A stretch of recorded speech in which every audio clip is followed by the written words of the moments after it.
Mesdames, Messieurs, merci de nous rejoindre. Nous sommes samedi et c'est un plaisir de vous retrouver pour notre rendez-vous hebdomadaire. Nous allons parler de ces personnes, ou si vous voulez, de ces femmes qui sont capables de surpasser tous les traumatismes pratiquement. Elles sont capables de transformer un moment de douleur quelques instants après en quelque chose de positif, ou simplement elles arrivent à dépasser ce moment de douleur et à avancer. Le plus souvent, nous les qualifions de résilientes.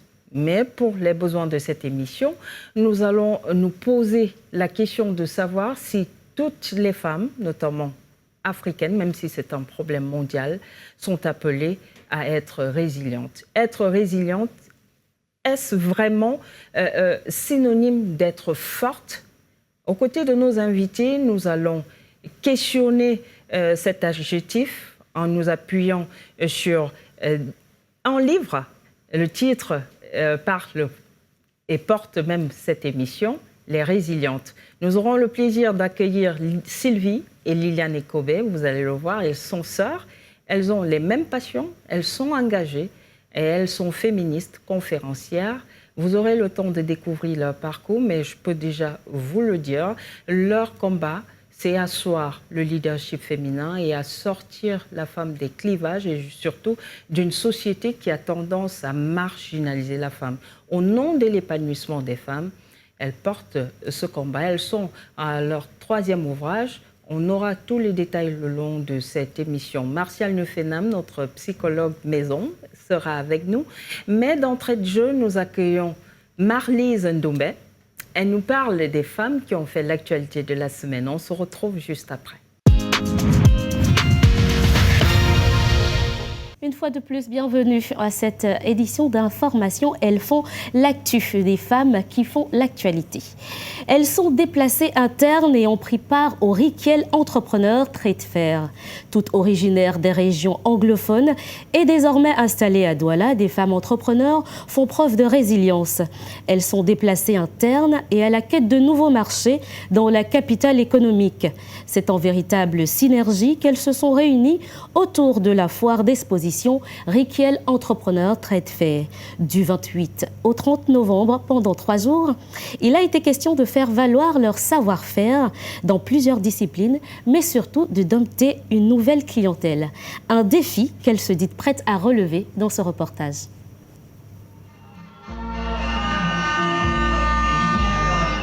Si vous faites partie des amoureux de ce look, propre aux populations des régions anglophones du pays, vous n'aurez pas forcément besoin de faire le déplacement. En réseau, de nombreuses femmes entrepreneurs de différents domaines sont venues tout droit de ces localités. Déplacées internes pour la plupart, elles sont à la conquête du marché francophone. C'est main dans la main qu'elles font face aux défis du changement après la crise. Rikiel Entrepreneur Trade Fair, ce sont des femmes réunies autour d'une foire d'exposition. Le but étant de promouvoir leurs particularités. Beaucoup de personnes ont laissé les maisons qu'ils ont déjà construites. Beaucoup de personnes ont laissé les business qu'ils ont déjà établis. Parmi 10 ans, 15 ans, j'ai les jeunes.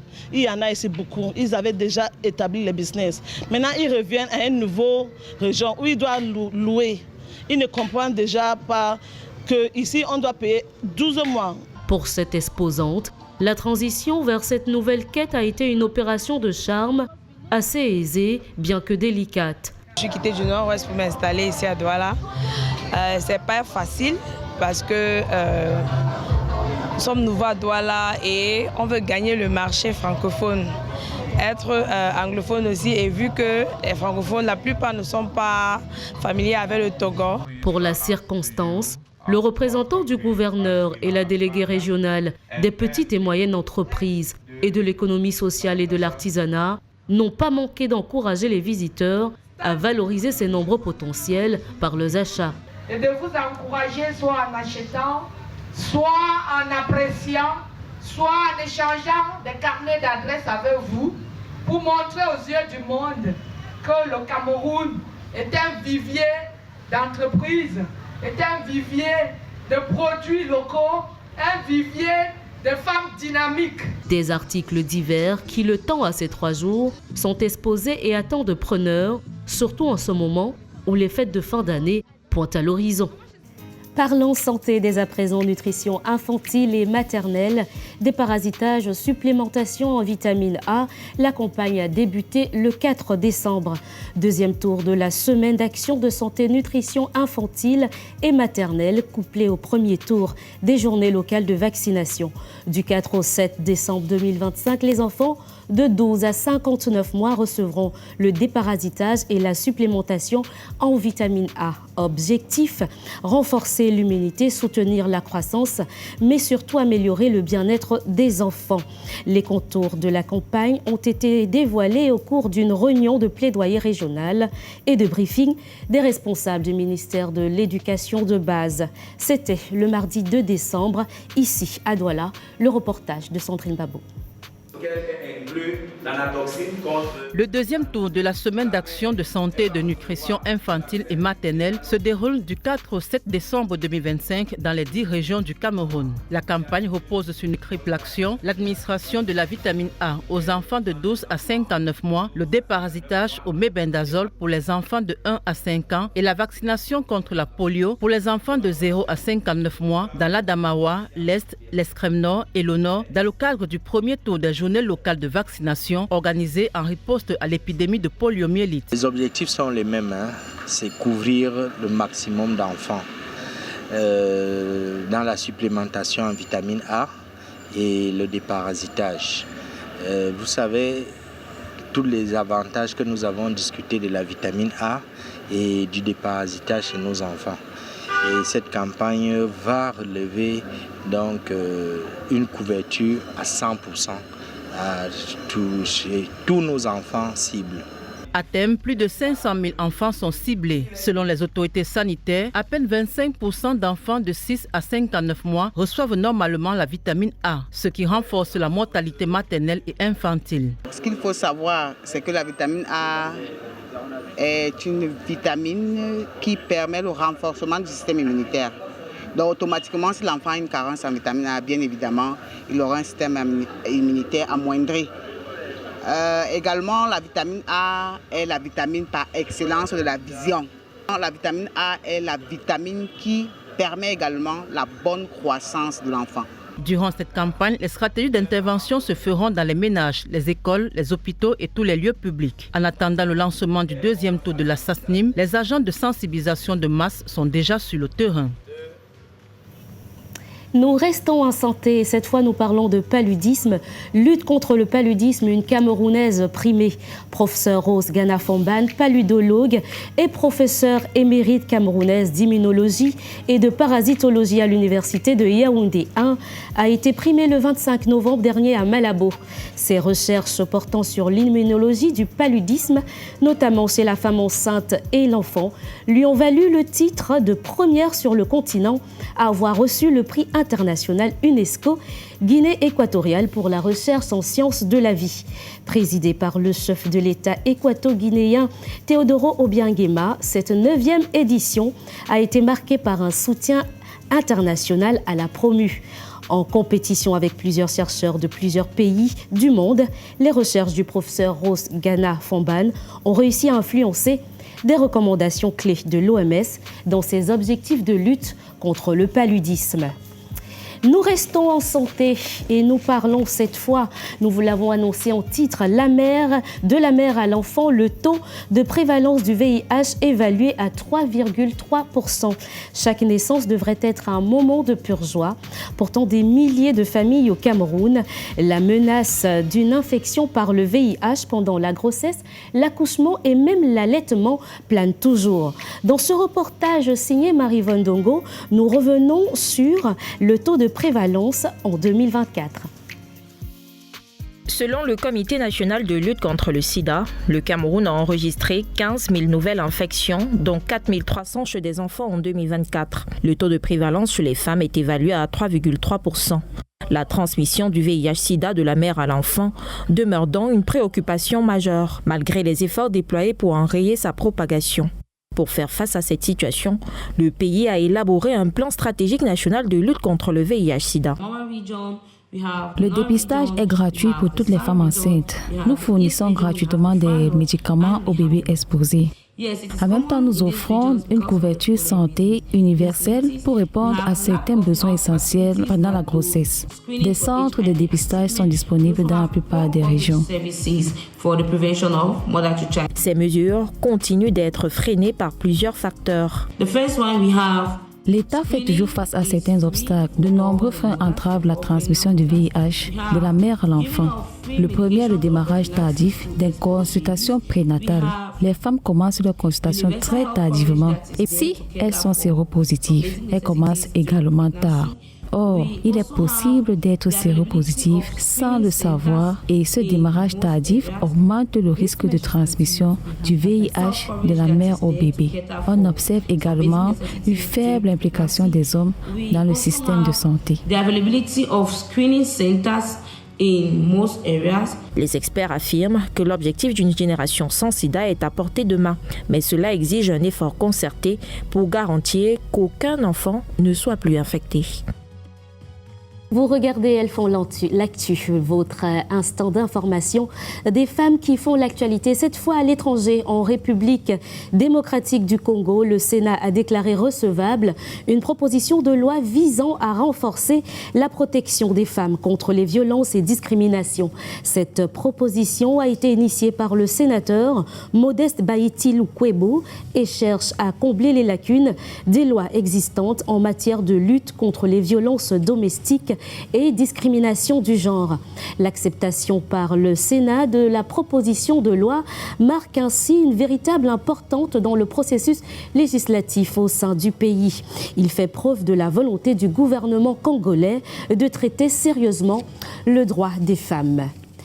Nous allons à présent au Ghana. Des accusations de sorcellerie. Cynthia Erivo, actrice et chanteuse britannique, s'unit publiquement à Amnesty International pour soutenir une pétition capitale visant à obtenir du président du Ghana une promulgation d'un nouveau texte de loi. L'actrice appelle à la protection des femmes marginalisées. Dans les régions comme le nord du pays, les femmes sont accusées à la suite d'événements tragiques de sorcellerie. Face aux conséquences dramatiques à ces pratiques, les combats de Cynthia Erivo incluent l'activisme en faveur des femmes racisées face au harcèlement en ligne. Voilà pour ce qui était de l'actualité au féminin, ces femmes qui font l'actu. On se retrouve pour la prochaine fois, pour une prochaine édition d'Information.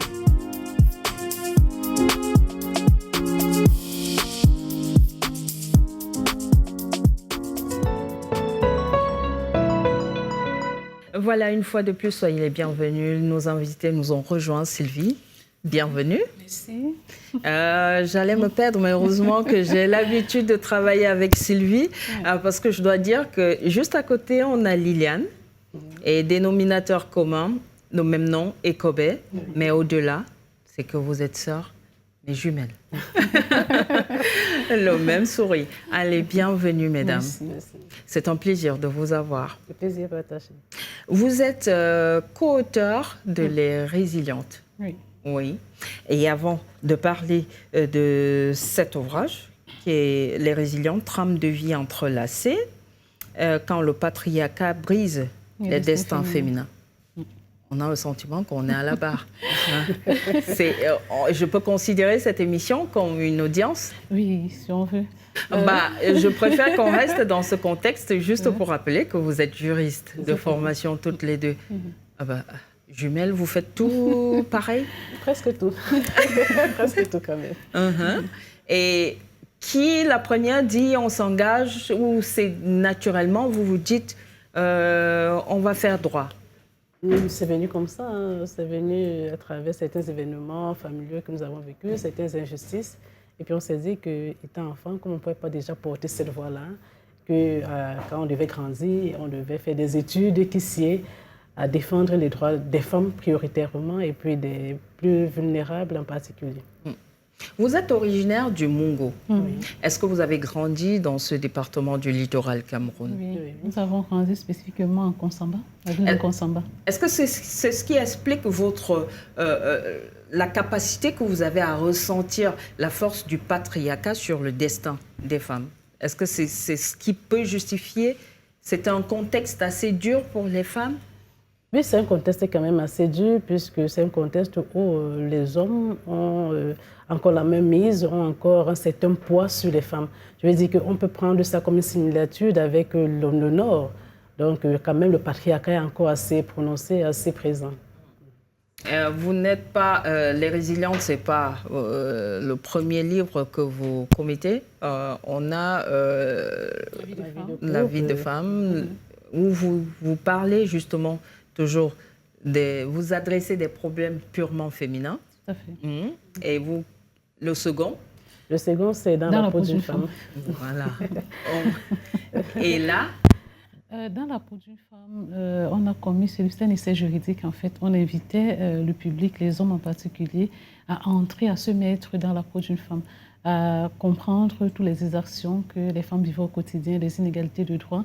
C'était principalement axé sur les tests législatifs qui sont contre l'épanouissement de la femme, qui sont les tests discriminatoires. Donc, on mettait en exergue dans certains tas, déjà sur les tests législatifs discriminatoires, mais également sur la société, en invitant les hommes à comprendre, à ressentir ce qu'une femme vit au quotidien dans cette peau de femme, dans une société qui est fortement patriarcale, mais qui ne l'était pas à la base, qui était matrilinéaire, mais qui a finalement fini par devenir patriarcale et qui brise, voilà, l'épanouissement de la femme, l'essor de la femme, parce qu'on est dans une société où l'homme est encore le chef de la famille, d'après les dispositions des articles 212 et suivants du Code civil, où l'homme a la gestion du patrimoine de la communauté matrimoniale, mais également le patrimoine propre de la femme, où l'homme décide du domicile conjugal, où l'homme peut répudier la femme, où l'homme peut avoir plusieurs épouses, parce qu'il faut savoir qu'au Cameroun, le mari, un homme peut prendre plusieurs épouses comme femme, peut célébrer plusieurs unions, mais contrairement à la femme qui ne peut pas. Et c'est une entorse au droit de l'égalité qui a été signée par le Cameroun dans divers déclarations universelles des droits de l'homme, les conventions internationales que le Cameroun a bien voulu ratifier. Donc il y a un ensemble d'entorses, déjà premièrement au préambule même de la Constitution qui prône l'égalité des droits des citoyens, mais on va voir que même au niveau du travail, vous allez effectuer la même tâche avec un homme, mais au niveau de la salaire égal, au niveau de la rémunération, vous voyez toujours des disparités. Au niveau même également du harcèlement professionnel, harcèlement sexuel en milieu professionnel, vous allez voir les femmes qui sont obligées souvent ou contraintes de subir des assauts des patrons parce qu'il faut effectivement qu'elles puissent avoir accès au travail. Peu importe votre qualification, peu importe les compétences que vous avez, on se dit que parce que vous êtes femme, vous deviez passer par la promotion canapé. Donc on essaye de mettre en retrait vos qualités parce qu'effectivement on estime qu'une femme doit déjà d'abord pouvoir satisfaire les envies sexuelles. Même dans le plan matrimonial, on va voir le viol conjugal que jusqu'à présent c'est encore un sujet tabou dans notre société, les femmes qui subissent les violences conjugales qui ne sont pas spécifiquement codifiées. Parce qu'il faut savoir que dans notre législation, les violences de tout genre, coups et blessures, violences physiques et tout sont codifiées, sont punies par des peines privatives de liberté. Mais ce que nous réclamons, c'est qu'on puisse reconnaître qu'il existe des violences faites aux femmes dans les féminicides. On aimerait qu'on ouvre le code pénal et qu'on voit inscrit féminicide, viol conjugal. Parce que ce qu'on déplore, c'est que il y a une étude. Là, pour ces cas précis que vous venez de citer, on peut parler d'un vide juridique. Il y a un vide juridique, exactement. Vous n'allez pas imaginer le nombre de femmes seulement depuis janvier 2024-2025. On a recensé près d'une centaine de femmes, et plus même, qui ont perdu la vie sous le coup de leur mari, ici au Cameroun. Vous voyez que le phénomène ne fait qu'être croissant et on a l'impression que les législations, les législateurs, le gouvernement ne prend pas vraiment la pleine mesure de ce qui est en train de se passer. Voilà, parce que quand on a vu récemment, heureusement qu'après il y a eu une condamnation assez forte, on a vu ce monsieur qui, après avoir ôté la vie à la suite des coups à son épouse, a été condamné à une peine à sursis et puis à 25 000 francs, si je ne me trompe pas, 52 000 francs d'amende. Heureusement que la Cour d'appel s'est rattrapée. Mais vous allez voir que quel est le message derrière ce type de condamnation? Ça permet à certaines personnes de se dire que bon, moi je peux commettre tout type d'acte et puis après je vais avoir une peine assez légère. Voilà. Et après, donc, je pourrais continuer ma vie, prendre une autre et puis faire la même chose. Donc, il est temps qu'on puisse reconnaître qu'au Cameroun, les femmes vivent mal dans leur chair. Effectivement, les femmes souffrent dans le foyer. Les femmes ont besoin d'une reconnaissance. Les femmes ont besoin que leur cri soit écouté. D'où les résilients. Martial Nefenam, on se retrouve. Oui, on se retrouve après un break. Oui, après un break. Un break mérité. Oui, c'est vrai. Martial, bienvenue. Merci. Je rappelle aux téléspectateurs que vous êtes psychologue clinicien à l'hôpital La Cantine de Douala. C'est ça. Et je tiens aussi à préciser que vous êtes très sympathique. C'était la parenthèse pour faire sourire. Alors, Martial, à écouter Liliane et Sylvie, on a le sentiment qu'une fois qu'on est femme, si on ne se regarde que la société camerounaise, c'est un peu comme si on est condamné. Oui, malheureusement, c'est le cas. Et ce qu'elles disent, c'est tellement vrai parce que ce sont des choses que nous rencontrons en consultation. C'est-à-dire que si vous avez 10 personnes, dans les 10 personnes, vous avez 5 femmes, 5 garçons, il y a beaucoup de chances que les 5 femmes aient subi des choses atroces avant 10 ans ou avant 15 ans par rapport aux 5 garçons. C'est-à-dire que de manière expérientielle, quand vous recevez 5 garçons, 5 filles, les 5 filles, à 99% des chances, ont vécu des choses horribles par rapport aux garçons.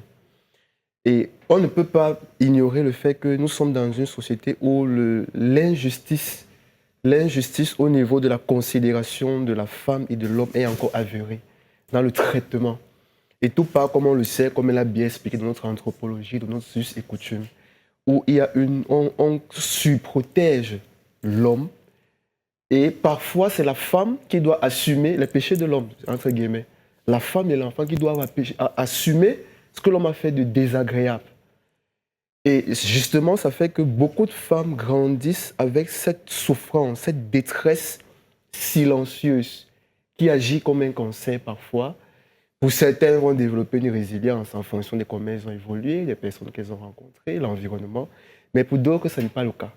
Pour d'autres, elles vont s'orienter vers des comportements malsains. Pour beaucoup, l'homosexualité. Pour beaucoup, ça peut être des comportements de consommation de stupéfiants.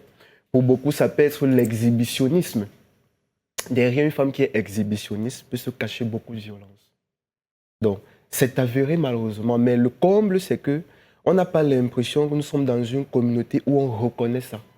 Et ce qu'elle a remarqué très important, ce qu'on peut appeler une certaine anesthésie.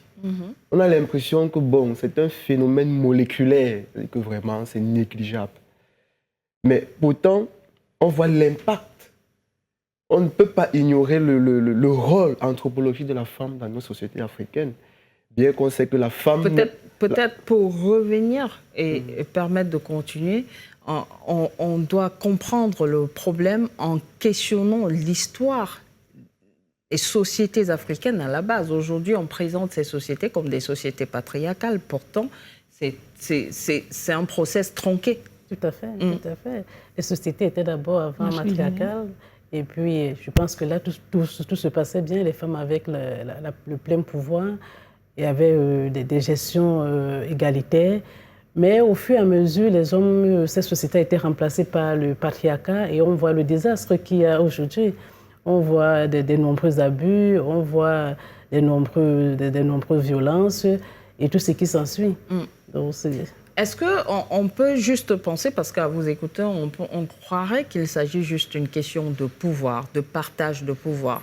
Mais si on veut scruter ou bien faire recours à l'anthropologie que vous aimez évoquer le plus souvent dans vos développements, est-ce que une société matriarcale n'était pas, je préfère dire n'était pas, parce qu'aujourd'hui c'est plus le cas, pensée de telle enseigne que chacun avait son rôle à jouer et les cases s'imbriquaient de façon naturelle, de telle enseigne que la femme pleinement dans son rôle de femme et de manager, parce qu'elle avait les pleins pouvoirs de manager la maison et le village d'ailleurs, en l'absence des hommes qui n'étaient le plus souvent pas là.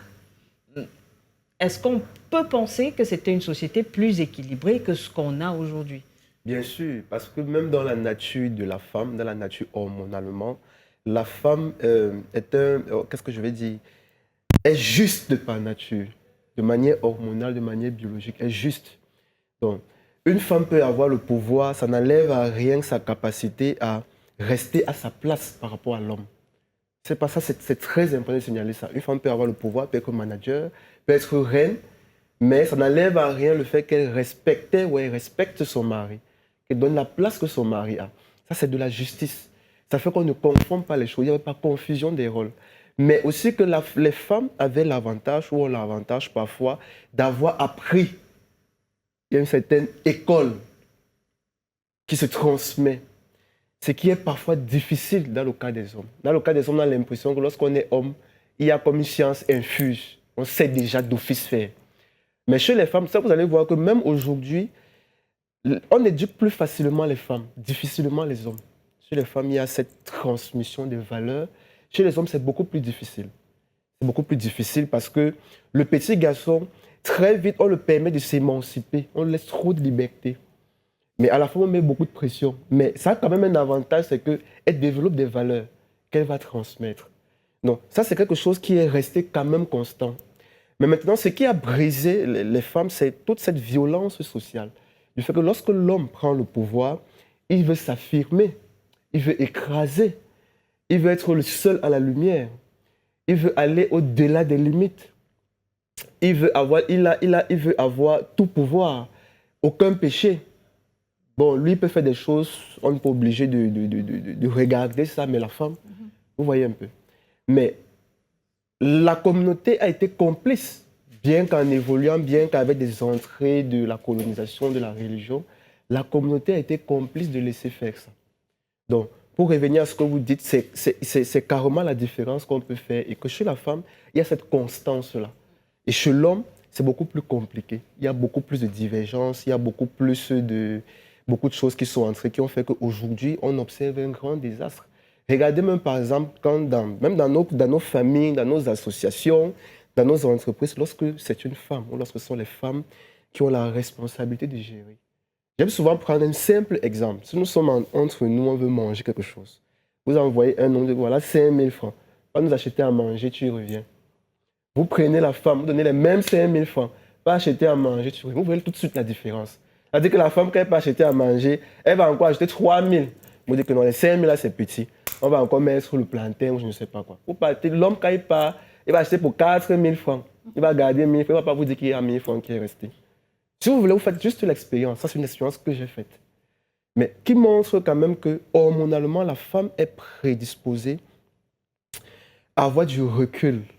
Avoir de l'empathie, être émotif, mais pas être émotif comme une vulnérabilité, mais comme la capacité de se mettre à la place de l'autre, mais de mettre l'autre en avant, d'abord. Et la preuve, quand vous voyez une maman avec son bébé, c'est d'abord son enfant. C'est-à-dire qu'elle peut se dire que, bon, du moment où mon bébé vit, il n'y a pas de problème. Je pense que c'est carrément, c'est l'ADN de toutes les femmes. Il n'y a pas de problème, vous voyez, mais elle n'a pas forcément appris de sa mère, mais c'est hormonal, c'est biologique, c'est une programmation. Mais l'homme n'est pas programmé comme ça. Qui fait que, hormonalement, biologiquement, la femme est plus prédisposée à être saine, saine, d'un point de vue vraiment de santé, de bien faire les choses. On revient au livre et on se pose la question, pourquoi le titre « Les résilientes » Le titre « Les résilientes » parce qu'effectivement, on vit dans une société qui est hypocrite. En fait. Une société qui est hypocrite, une société dans laquelle on donne tous les pouvoirs, on veut donner tous les pouvoirs aux hommes, on veut dénier à la femme son rôle. Comme il a dit d'entrée du jeu, les femmes sont celles en réalité qui portent le foyer. Vous allez voir des hommes qui, certains abandonnent, laissent leur famille. Derrière, il y a celles-là qui se démènent pour pouvoir s'en sortir, pour pouvoir faire vivre la famille. Mais la société ne reconnaît pas ces dernières la place qu'elle a. Et on demande à la femme plus que ce qu'on ne demanderait à un homme. On demande à la femme de supporter lorsqu'il y a un cas d'infidélité. On demande même à la femme de se remettre en cause. si ton mari a été infidèle, c'est certainement parce que tu as fait quelque chose qui a poussé à ce dernier. Voilà, si ton mari t'inflige des bastonnades, des coups, si tu reçois les coups de la part de ton mari, c'est parce que quelque part, tu l'as certainement énervé. Donc, on demande à la femme de subir et de supporter ce que les hommes ne peuvent pas. Malheureusement, les femmes se retrouvent souvent délaissées. Les femmes traversent un certain nombre de vicissitudes de la vie et elles sont obligées d'être fortes, d'être résilientes. C'est la raison pour laquelle, dans notre ouvrage, on a choisi 3 héroïnes qui parlent au nom des femmes, qui, dans leur parcours, retracent le vécu, le quotidien, tout ce que les femmes vivent au quotidien. Violence conjugale, infidélité, féminicide, expulsion du domicile conjugal, viol conjugal et tout. Et on a traduit ce roman, le genre littéraire que nous avons adopté, c'est un roman engagé pour permettre à chaque personne de se trouver dans chaque phrase qui est écrite dans ce roman. Parce que non seulement ça permet de décrier les mots de la société que les femmes vivent au quotidien, mais ça interpelle aussi les hommes en se disant que peut-être quelque part nous sommes sur un mauvais chemin. Parce que comme on l'a dit, il y a certains hommes qui posent certains actes parce qu'ils ont trouvé leur père le faire, parce qu'ils ont trouvé la société acceptée, mais que peut-être s'ils écoutent le cri, les alertes de leurs congénères, les femmes, peut-être que ils pourraient se remettre en question. Parce qu'effectivement, quand on trouve une société comme nous les femmes, le plus souvent on nous fait comprendre que vos mamans étaient comme ça, elles ont accepté tout. Mais ce qu'on oublie de dire à ces personnes, c'est que au fond, dans la chambre, ce que nos mamans nous disent, ces femmes-là qui ont subi des violences, ces femmes qui sont restées dans les foyers pendant 15 ans, 20 ans, ce qu'elles nous disent, c'est que ne faites pas la même chose que nous. C'est ce que nos mamans nous disent. Les hommes ne le savent pas. Mais nos mamans nous disent que ce que j'ai subi, je ne voudrais pas que tu subisses la même chose. Je voudrais que tu sois différente. Je voudrais que tu sois épanouie. C'est ça. On veut faire comprendre aux hommes que même si nous sommes dans une société qui reconnaisse notre rôle, qui reconnaisse la portée que nous avons dans cette société, qui reconnaisse que nous avons des mêmes droits. Dans une posture, parce que j'aimerais quand même qu'on le souligne, on n'est pas dans une posture de quémander cette reconnaissance-là. C'est quelque chose qui devrait, si on pense simplement humain, si on pense humanité, ça va de soi. Et ça nous amène à nous poser la question, si malgré des décennies de plaidoyer et de lutte, les lignes bougent, mais pas suffisamment, est-ce qu'on ne devrait pas finalement se poser la question de savoir qu'est-ce qui ne marche pas? Aujourd'hui, on parle de résilience. C'est un peu comme si toutes les femmes nées au Cameroun ou ailleurs, elles ont cet ADN, c'est marqué. Celle-ci doit être capable de résister face à tous les tsunamis et autres travers de la vie. Est-ce qu'en tant qu'être humain, on devrait naître et se dire on est programmé juste à résister? Non.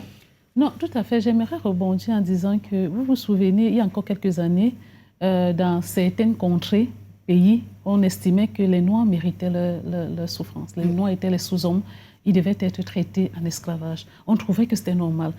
Moi, je pense que c'est ce que nous sommes en train de vivre. Quand vous abordez le discours des vicissitudes de la vie des femmes, les difficultés que les femmes vivent, vous avez l'impression qu'on vous fait comprendre que votre sort, c'est normal que vous deviez, par votre constitution, subir ce que vous subissez. Et moi, j'ai souvent fait ce parallèle parce qu'ailleurs, on estimait que les Noirs, d'après leur constitution, d'après leur peau, ils devaient subir ce qu'ils subissaient. Et c'est la même chose ici. Parce que lorsque vous parlez des violences conjugales, on en a parlé en off, on vous fait comprendre que plusieurs femmes ont vécu ça avant vous. Pourquoi est-ce que vous voulez déranger les gens avec ce genre de questions de droits des femmes, les femmes qui subissent les violences, les femmes qui subissent les violences conjugales? Mais c'est votre nature, vous devez supporter. Lorsque vous parlez peut-être des infidélités de la part de votre mari, on vous dit que les hommes sont constitués de cette façon. Votre rôle en tant qu'épouse, vous deviez subir et accepter parce que, effectivement, vous êtes programmé pour ça. Donc moi, j'assimile un peu ces deux concepts et je me dis que c'est avec le temps, avec tout ce que nous sommes en train de faire, écrire des livres, aller dans les panels, faire des conférences, pour interpeller les gens en se disant que nous sommes des êtres à part entière, nous avons les mêmes droits, les mêmes devoirs. Et j'ai souvent coutume de dire, lorsqu'on va devant une juridiction, si je commets un larcin et que monsieur commet la même chose, je ne vais pas arriver là-bas, je vais bénéficier peut-être du fait que je suis une femme, je suis celle qui est plus douce, je suis celle qui doit avoir je vais peut-être être exemptée ou bien ne pas être poursuivie des peines privatives de liberté. Ça sera la même peine. Donc moi, je ne pense pas que si au niveau pénal, je dois subir peut-être 5 ans d'emprisonnement, vous également, et puis moi, je devrais avoir moins de droits que vous. dans la société, dans certains domaines de la vie. Donc moi, je pense que partant sur ce postulat, déjà que le Cameroun a ratifié certains traités et conventions qui prônent l'égalité des droits, je pense qu'on devrait avoir les mêmes droits. Il ne s'agit pas de quémander. Il faut encore rebondir. Je vais rebondir en disant que on a parlé de femmes fortes et indépendantes, mais c'est que les femmes ont été obligées, contraintes à être fortes et indépendantes. Vous vivez dans une société où on vous enlève presque tous les droits. Vous vivez dans une société où vous êtes obligé de faire face à une société qui ne vous accepte pas dans votre intégralité. Vous êtes obligé d'être forte. Vous êtes obligé de vous lever le matin et aller travailler. Des hommes de plus en plus qui abandonnent leurs enfants, leur progéniture. Mais la société va vous faire comprendre que avant vos mères, il y a les femmes qui ont réussi à élever les enfants seuls, sans oublier la charge mentale, la charge financière, la pression sociale que vous avez à élever seul un enfant. La plupart des hommes, ils s'en foutent totalement. Ils ont fait un enfant, ils ont fait 2 enfants. Même les enfants, même dans le foyer, même dans le couple, ils ne s'en occupent pas. C'est un phénomène grandissant, mais vous allez voir les gens de plus en plus banaliser ce phénomène. Mais une femme, en tant que femme, vous êtes obligée de porter toutes ces charges. Vous êtes obligé de vous surpasser. On est dans une société, en parlant de responsabilité liée aux enfants, lorsqu'on voit une femme faire pareil, elle est pointée du doigt de façon automatique. Pourtant, des hommes, ils sont nombreux à ne pas être inquiétés au sein de cette société qui n'assument pas leur rôle et qui ont choisi, même vivant sous le même toit, de ne rien assumer comme responsabilité et ne sont pas inquiétés par la justice. Donc, on ne va pas questionner, on va nous parler du service social et de machin, mais, ma foi, on a eu à discuter avec des victimes, des femmes qui sont allées là-bas et finalement... Le service social n'a pas de mesures positives déjà. Oui, et justement, le service social est limité. C'est juste... On va convoquer le monsieur et au bout de une sorte de conciliation, si la conciliation n'aboutit pas, en fait, vous rentrez dans votre foyer et vous continuez votre calvaire. Encore que c'est paradoxal parce qu'on vit dans une société qui se dit patriarcale, qui se dit ancrée dans des traditions. On aime bien le dire. Lorsqu'un homme prend plusieurs épouses, on dit que non, c'est un bantou, voilà. Mais au niveau maintenant, le bantou, lui, il n'est pas bantou lorsqu'il s'agit d'être un homme responsable. Moi, je trouve ça c'est tellement aberrant. Parce que le bantou, c'est bien beau bantou lorsqu'on on va dans plusieurs foyers, on a plusieurs maîtresses, on a plusieurs foyers. Mais lorsqu'il s'agit d'assumer ses responsabilités, là, on ne voit que le bantou devient un démissionnaire, le bantou devient un irresponsable. Et j'avais justement cette question, Liliane. Est-ce qu'en écrivant Les Résilientes, vous avez tenu compte du contexte culturel, le poids de la culture? Parce qu'on a finalement le sentiment qu'il y a un héritage du silence qui se transmet de la mère de mère en fille. Exactement, mais il faut quand même dire que de plus en plus, les langues se délient. Les femmes essayent quand même un peu de revendiquer leurs droits, mais c'est quand même encore embryonnaire. Parce qu'au nord, dans des régions un peu plus éloignées, on appelle ça l'héritage du silence. Hein. Je veux dire, tu as vu ta mère baisser la tête, tu as vu ta mère ne jamais parler, ne jamais revendiquer ses droits, ne même jamais se plaindre. Toi également, tu fais pareil. Mais de plus en plus, quand même, avec certaines campagnes, certaines émissions comme la vôtre, les femmes essayent quand même de comprendre qu'elles ont les droits en même temps au même titre que les hommes, même si c'est encore quand même difficile. C'est encore embryonnaire. Martial? Une société, si on a des jeunes filles qui n'ont pas vu, par exemple, vous dites souvent que l'enfant est comme une éponge. Ça veut dire, je reproduis ce que j'ai vu ma mère faire. En l'état actuel, si on tient compte du contexte où il y a le poids de la culture, parce que les us et coutumes, c'est une transmission, est-ce qu'il est évident pour une jeune femme aujourd'hui, qui a vu sa mère pendant des années subir, sans parler, d'arriver et dire « moi, je décide de vivre autrement, je veux déconstruire cette image, je ne suis pas ma mère ». Est-ce que c'est forcément évident? Mais il y a des femmes qui arrivent à faire ça. Et c'est justement ça la résilience. Parce que lorsqu'on parle de résilience, ça dépend de plusieurs paramètres. On n'est pas pareil. Il y a la personnalité qui joue, notre histoire, comment on est programmé biologiquement. Donc, il y a des jeunes filles qui peuvent avoir des mamans qui ont vécu des atrocités, mais lorsqu'elles arrivent à un certain âge, à l'adolescence, à l'âge adulte, vivent différemment. Parfois, sans même avoir été en contact avec une personne, avec une sensibilisation, mais elles réussissent de par leur personnalité, de par comment elles sont programmées, à faire différemment. Ça, c'est des choses qu'on voit. Donc, je suis une fille, j'ai vu ma mère qui a été bastonnée par mon père, j'ai vu la des choses, mais moi, je ne supporte pas. Du coup, vous allez voir des personnes qui naissent avec un trait de leader. Des femmes qui naissent dès 3 ans. Dès qu'elle a, vous voyez, déjà qu'à 3 ans, elle ne fait comme personne. Elle a déjà ce truc de leader, de revendiquer, de s'interroger, de questionner. Donc la résilience part aussi de notre trait de personnalité, de notre biologie propre. Mais au fur et à mesure, pour certaines, l'environnement casse. Bon, ça va casser les rigidités, les prédispositions traditionnelles, voilà, et elles vont commencer à s'interroger. Donc, pour certaines, c'est évident, certains le font facilement, pour d'autres, ça prend le temps. Maintenant, un autre tableau qu'on observe, c'est que certains ont tellement vécu des atrocités qu'il est plus facile pour elles de rester dedans que de s'imaginer autre chose de meilleur. C'est-à-dire quand elles s'imaginent que vous êtes en train de la mener quelque chose qui est bien, c'est effrayant. Et moi, je l'ai remarqué avec des femmes... Oui. Moi, je l'ai beaucoup remarqué avec des femmes qui sont mariées à des pervers narcissiques. Exactement.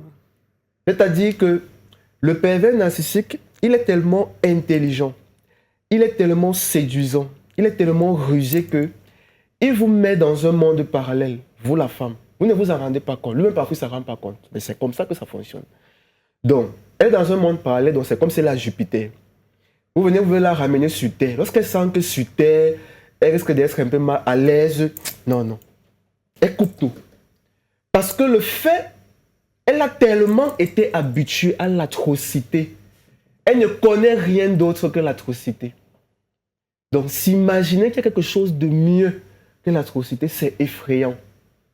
Ça, c'est aussi un tableau. C'est ça que vous allez voir même des jeunes filles. Vous allez tout faire, vous dire que non, laisse. C'est mieux que je reste comme ça. Ma mère n'est pas morte, je ne vais pas mourir. J'ai fait 35 ans comme ça, là. Ça n'est pas 2 ans de plus qu'ils vont me tuer. Ça, c'est un mécanisme de survie. Je l'ai plusieurs fois décrit. C'est un mécanisme de survie. Donc, nos réactions, la réaction d'une femme face à la violence, va dépendre des capacités de son corps à réagir, des capacités naturelles que son corps a. Parce que la résilience est quelque chose de naturel. La résilience s'appuie sur des compétences du corps. On n'a pas besoin d'une aide extérieure. Vous pouvez avoir été agressé hier et le lendemain, vous êtes rentré, vous allez au travail. Mais une autre personne a été agressée, elle fait 2 semaines, elle ne sort pas de chez elle. Vous voyez un peu. Donc c'est ça. Mais il y a des femmes qui ont quand même vécu la violence la plus atroce, qui aussi à un moment donné se dit que bon, aujourd'hui là, ça s'arrête, sans qu'il y ait de l'aide. C'est ça la résilience. Donc les profils varient et qui rendent parfois cela complexe, mais ça va être plus difficile en fonction de qui est devant vous, en fonction de comment le parent était violent. Il y a les styles de violence. Les violences, il y a des styles. Il y a les parents qui ont il y a des styles de violence. En fonction de qui est votre parent, ce n'est pas la même chose qu'il soit votre époux. Ce n'est pas la même chose que vous avez vécu dans un contexte assez violent. Donc, ça dépend de ces paramètres. Mais la personnalité intrinsèque, spécifique de la jeune fille va beaucoup jouer. Et maintenant, l'environnement va venir de manière positive ou non positive agrandir sa trajectoire développementale. Et c'est pour ça que vous allez voir, il y a plusieurs auteurs dans le Nord qui ont écrit des choses bonnes et n'ont pas nécessairement bénéficié d'une aide. Mais à un moment donné, votre conscience humaine vous dit que non, ici, quelque chose ne va pas. Et c'est pour ça que l'enfant, quand l'enfant arrive déjà à 8 ans, il peut déjà avoir cette clairvoyance. C'est vrai que papa a fait ça, c'est vrai que c'est papa, mais ce que papa l'a fait là, il y a quelque chose qui ne va pas. Et ce qu'il a peut-être se dit dans ça, il te regarde et dit qu'il y a quelque chose qui ne va pas. On va voir par exemple le comportement des enfants qui évoluent peut-être dans un contexte de violence, être différent d'un enfant, bon, épargné heureusement par tout ça. Ces enfants arrivent à développer des réflexes qui permettent, malgré leur petit âge, à protéger la maman. Oui, surtout chez les garçons. Voilà. Ça, c'est quelque chose qu'on retrouve chez les bébés, les garçons de 2-3 ans. Il faut savoir que les enfants, 1, 2, 3 ans, ils sont très intelligents. Ils sont très intelligents, ils observent beaucoup, ils agissent de manière instinctive. Ou de manière instinctive, ils observent beaucoup. Et vous allez voir un enfant de 2 ans qui a vécu ça, quand il arrive à 14 ans, quand il voit son père, il imagine qu'il y a 10 manières de le tuer.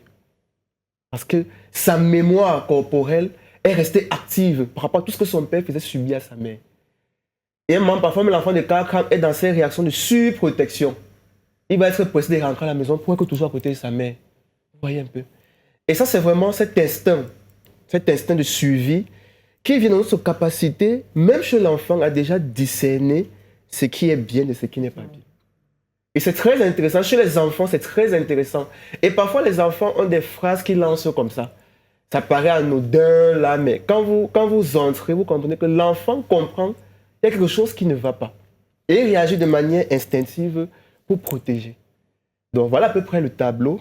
Et qui fait que finalement, les femmes victimes de violences vont rentrer dans des profils différents. Pour certains, c'est plus évident, mais pour d'autres, c'est assez compliqué. Parfois, on ne comprend pas comment une femme dit qu'elle ne veut pas partir du mariage. Là. Exactement. Mais tu fais comment? Elle dit que je ne pars pas, je vais rester. Je comprends que vous voulez m'aider, mais je ne pars pas. Mais moi, le technicien, je comprends ce qui est en jeu. Et vous avez des femmes qui... La peur de l'inconnu. Oui, il y a ça. C'est compliqué. Et moi, j'ai remarqué que quand vous travaillez avec des femmes comme ça, à un moment donné, elle arrête la thérapie. Elle ne vous dit pas. Vous l'appelez, ne décroche pas. En fait, on ne décroche pas. Mais aussi parce que elle sait que si elle avance comme ça, là, quand son mari va se rendre compte que la femme s'est en train de devenir bien, il va chercher la personne qui est en train de transformer sa femme. Il est capable de vous tuer. Et parfois, pour vous protéger, elle va décider d'arrêter la thérapie. Et préférer continuer à endosser ça. Parce qu'elle va se dire, je ne supporterai pas que, parce que j'ai voulu me faire aider, que celui qui m'aide soit tué ou bien qu'on lui fasse du mal parce que je voulais. Vous voyez cet instinct que je disais au début, cet instinct qui est protecteur de la femme. Elle dit que, quitte à ce que je meure, pour que tout le monde reste en vie. Wow. Et c'est parfois ça qui rend parfois le phénomène encore complexe. C'est peut-être aussi ça qui explique aussi la montée des féminicides, parce que c'est facile de s'asseoir sur un plateau et de dire partir dès le premier coup. Ouais. Le plus souvent, on n'a pas conscience, du moins, on ne peut pas vivre, être dans la peau de la victime et de comprendre véritablement le niveau d'emprise du bourreau sur sa victime. Il y a tellement de paramètres. On espère simplement qu'en multipliant des émissions et en encourageant les téléspectateurs ou les téléspectatrices à lire des livres engagés, comme c'est le cas des Résilientes, vont arriver à déconstruire ce schéma proposé par une société dont l'histoire est tronquée, et qu'il faille revenir à ce qui se passait lorsque les mamans étaient aux commandes, parce qu'il faudrait le dire. Et il faudrait aussi qu'on arrive à se regarder dans les yeux, à se dire l'Afrique avant la colonisation était une autre Afrique. L'Afrique après la colonisation est ce qu'on a aujourd'hui. Est-ce que ce qu'on a aujourd'hui, ces problèmes-là n'existaient pas avant? Je dis d'office non, ça existait, mais il y avait une autre façon d'adresser ces problèmes-là. Est-ce que nous les adressons comme ils se doivent? Non. D'où votre présence sur ce plateau, des auteurs comme vous qui présentez à la société l'hydre, ce visage que forcément on ne veut pas voir. Mais c'est une société extrêmement violente, ça il faut le dire. Et ça nous amène à poser la question, est-ce qu'on peut miser? Pourquoi ne pas oser aujourd'hui miser sur l'éducation justement pour faire bouger les lignes depuis le berceau, apprendre la notion d'empathie, la considération de l'autre, et ne pas embrigader la femme dans cette logique de résilience. Par exemple, on verra des femmes définir le mariage, elles subliment le mariage, mais une fois dedans, on décrit le mariage comme supporté, entre guillemets. Mais ce qui est curieux, pour revenir à ce que Sylvie disait au départ, c'est que beaucoup d'hommes, vous allez voir, ils sont heureux, ils ont des positions assez importantes à cause d'une femme. Et parfois, c'est sacrifié. C'est-à-dire que vous rencontrez une femme, avant vous étiez vraiment... Mais dès que vous la rencontrez, elle ne fait rien de particulier, elle est juste avec vous, elle est juste là. Et votre vie change positivement, vous l'homme. C'est des choses qu'on ne dit pas, mais que nous, en tant qu'Africains, on connaît. C'est ça que pour un homme, pour Bantou, quand vous avez une bonne femme, vous ne pouvez pas avoir une vie misérable. Ce n'est pas possible, ce n'est pas censé être possible. Et pourquoi on ne le dit pas tout? Et souvent on ne le dit pas. Souvent on ne le dit pas. Moi je prends l'exemple sur moi, vous connaissez ma fiancée. Mais il y a combien, 2 ans qu'on s'est connus? Je témoigne, ouais, naturellement. Pas comme ça. Ouais. Et il y a quelques jours, je vous disais que j'étais en train de faire une activité, mais c'est parce que quand vous rencontrez une femme, elle ne fait rien de particulier, elle n'est pas violente, mais elle est juste là. Mais son énergie, cette énergie de pureté, de bonté, vous, l'homme, ça vous sert. Et ça vous permet d'upgrade. Mais finalement, quand vous, l'homme, vous parvenez à une position sociale importante, c'est pour finalement rendre service à cette femme et l'honorer. Et l'honorer, ça veut dire que la femme n'a pas besoin d'être sur les spotlights pour être reconnue. Mais même dans l'ombre, c'est dans l'ombre qu'elle fait les miracles. Et le rôle de l'homme, c'est d'honorer. Il dit que mais je suis ce que je suis aujourd'hui, je passe à la télé, je suis. Mais c'est à cause de telle femme. Et les femmes ont besoin qu'on rende cette justice-là. Et que, elles ne sont pas là pour préparer, cuisiner, etc. C'est bien beau, mais leur présence. Vivement que tu ne changes pas ce discours. J'arrive même à oublier que nous sommes sur ce plateau et j'adopte le tutoiement. Donc, si je continue avec ce que vous étiez en train de dire, c'est que lorsque ces hommes-là atteignent dans ce sommet, ils se retournent et disent que bon, celle-là n'est plus bien pour moi. Voilà, c'est plus mon niveau. Il faut quand même que je sois avec celle qui porte les talons le matin, celle avec qui je peux présenter au public de manière fièrement et tout. Et là encore, vous avez encore dit quelque chose qui est assez intéressant, c'est que quand les enfants voient leur mère être maltraitée par le père, ils gardent cela en tête. Et quand ils grandissent, ils se retournent directement du côté de leur mère. Et qu'est-ce que la société dit? C'est que votre maman vous endoctrine, votre maman vous manipule. Mais la société ne voit pas le chemin, ne voit pas ce qui s'est passé avant. Je veux juste montrer par là qu'il y a une sorte d'enracinement, il y a une sorte d'endoctrinement social. On ne laisse pas les enfants s'exprimer, on voit directement ce qu'ils font. Je veux dire, à travers leurs actes qu'ils posent, on n'essaye pas de questionner pour savoir qu'est-ce qui s'est passé avant. Comment est-ce qu'ils ont été traités? Quelle était leur enfance? Quel est le rapport qu'ils avaient avec leur père? Exactement. Et si seulement on arrivait à faire bouger les lignes et à souhaiter qu'il y ait plus d'hommes qui arrivent à célébrer leur femme sur un plateau. Oui, parce que Martial parle de sa fiancée matin, midi, soir. Et moi, sincèrement, pour moi, même en neuf, c'est pas comme s'il le fait seulement sur ce plateau. Ce sont des éléments ou des choses qui marquent et qui montrent la considération et le respect. Parce qu'en parlant de son épouse ou de sa fiancée comme il le fait, tout naturellement, on la respecte. Exactement. Alors, on va voir des hommes qui vont répondre celle-là. Non. Il réfléchit. Non. La façon, si vous voulez qu'on ait de la considération, et je me pose généralement cette question-là, est-ce qu'un homme qui n'a pas de considération pour sa femme arrive à considérer sa mère, finalement? Moi j'ai une autre lecture parce que vous avez vu les cas même de violence. Vous allez voir les hommes, il y a certaines personnes, ce sont les schémas différents. Il y a certaines personnes, certains hommes qui subliment leur mère, mais qui chosifient leur femme. C'est paradoxal. Comment comprendre ça? Il y a des hommes où tu ne parlerais pas de leur mère en mal. Leur mère, c'est leur déesse, je ne sais pas tout. Mais leur femme, elle est traitée comme, comme une moins que rien. Comme une moins que rien. C'est même extrêmement récurrent. J'aimerais rebondir sur ce qu'elle disait quand elle parlait des blessures des enfants ou des enfants qui, lorsqu'ils grandissent, ont souvent tendance à prendre le parti de leur maman. Je prends juste un exemple. Vous allez voir quelqu'un qui a délaissé sa famille. Peut-être une personne qui a enceinté une jeune fille et puis il a abandonné. Parce que c'est un phénomène qui devient récurrent et qui devient même banal dans notre société. Ça devient banal parce qu'en fait, il n'y a pas de punition. Ces hommes ne sont pas punis. Et puis ces derniers reviennent plus tard, 20 ans, 10 ans plus tard. Et on demande à ces enfants-là, on recommande même à ces enfants-là d'accepter ce dernier, sans connaître les blessures, les difficultés, tout ce que ces enfants ont, les traumatismes que ces enfants-là ont vécu. Et vous allez voir ces derniers qui vont rester quelque part et dire je ne fais rien, je ne vais pas vers eux, mais l'enfant va me chercher. Mais quand l'enfant te cherche plus tard, mais vous êtes deux étrangers, il ne te connaît plus.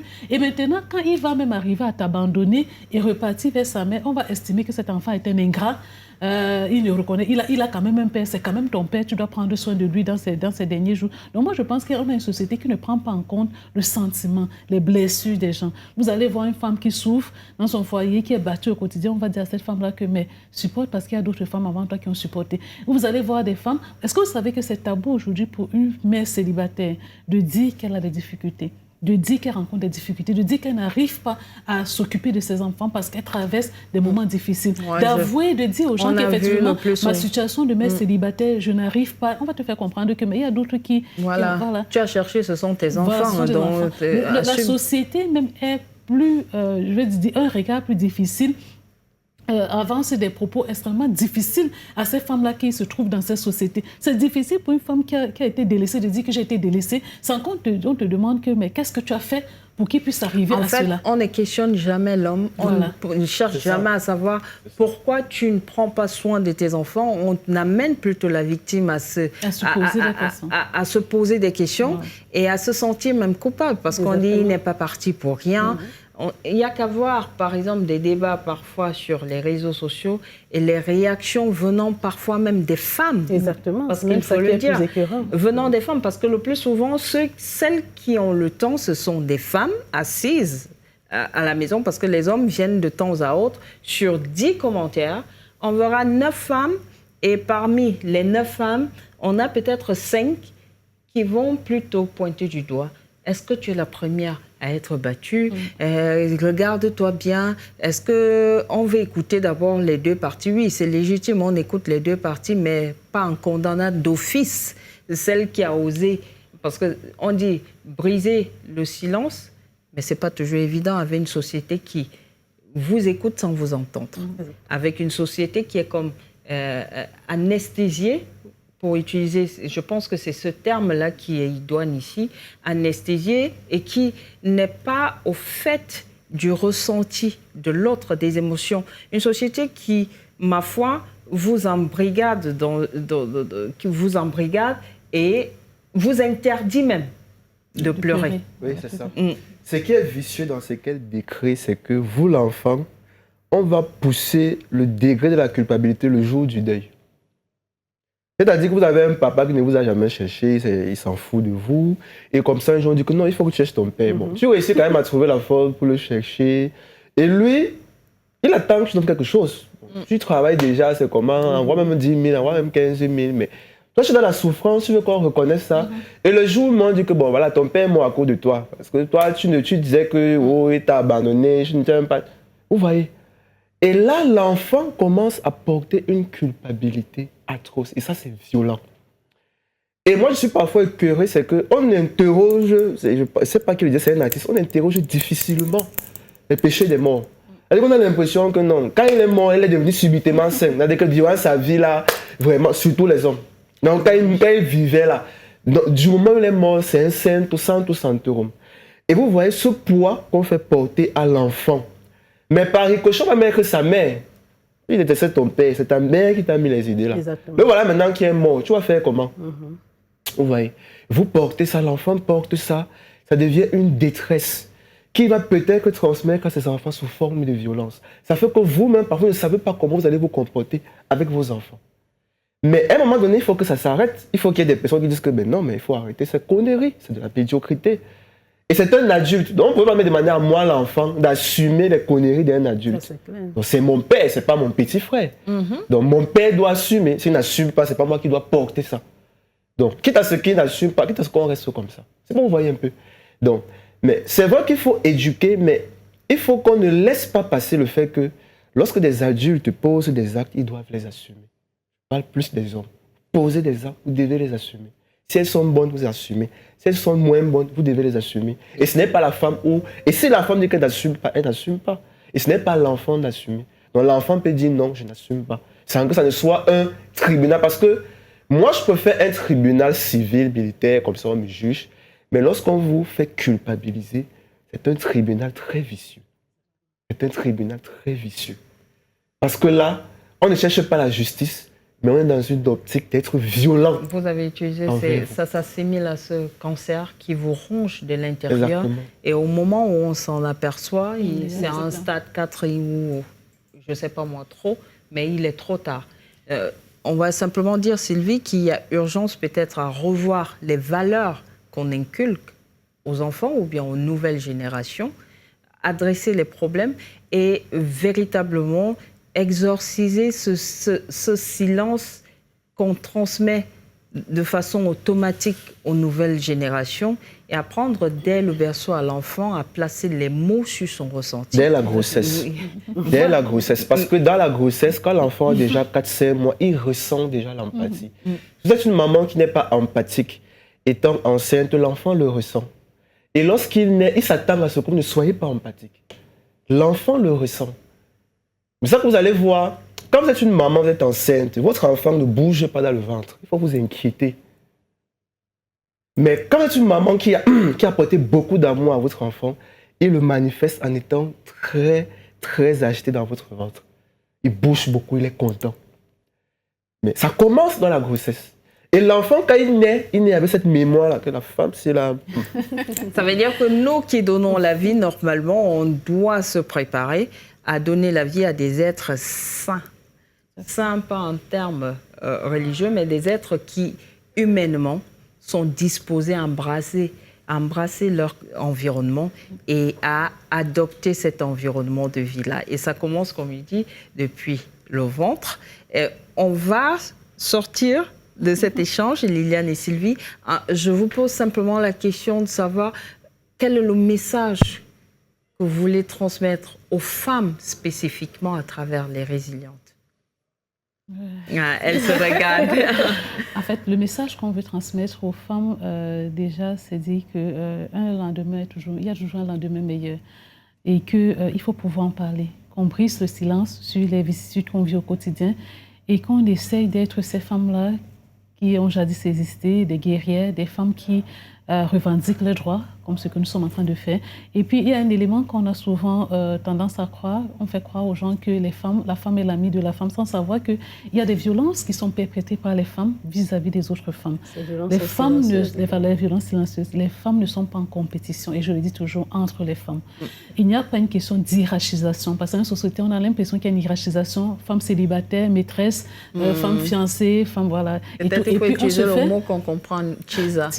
On se fait une sorte de guéguerre entre nous. Comme vous avez tantôt dit... Vivement la sororité. La sororité qu'on prône, il faut que ça soit vraiment exercé sur le terrain. Il faut qu'on soit des femmes combatives, des femmes résilientes, des femmes qui acceptent de dénoncer, les femmes qui acceptent de vivre seules. Parce que si vous avez pour mari un bourreau, je pense qu'il faut se défaire. Les femmes qui acceptent de porter plainte, les femmes qui acceptent de revendiquer leurs droits devant les juridictions, les femmes qui doivent se détourner des violences psychologiques, des violences physiques, du harcèlement en milieu professionnel et se dire que on peut s'en sortir. Nous avons les mêmes droits, nous avons les mêmes devoirs. Il est inadmissible qu'on vit dans une société qui méconnaît nos droits.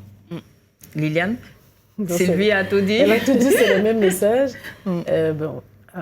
Il faut également dire que le gouvernement gagnerait à multiplier les campagnes de sensibilisation en milieu scolaire, en milieu éducatif, et également de primer, parce qu'on ne le fait pas généralement, de primer les femmes qui essayent quand même d'ouvrir la voie, de faire bouger les lignes, de faire bouger les choses également.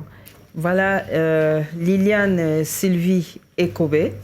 Vous êtes co-autrice de ce magnifique roman, Les Résilientes, trame de vie entrelacée, que je recommande vivement. Et pourquoi pas, toute jeune fille, si vous nous regardez, c'est peut-être le lieu de vous le procurer dans toutes les librairies. Donc, c'est disponible en librairie. Les Résilientes, elles sont les autrices de ce roman sont camerounaises.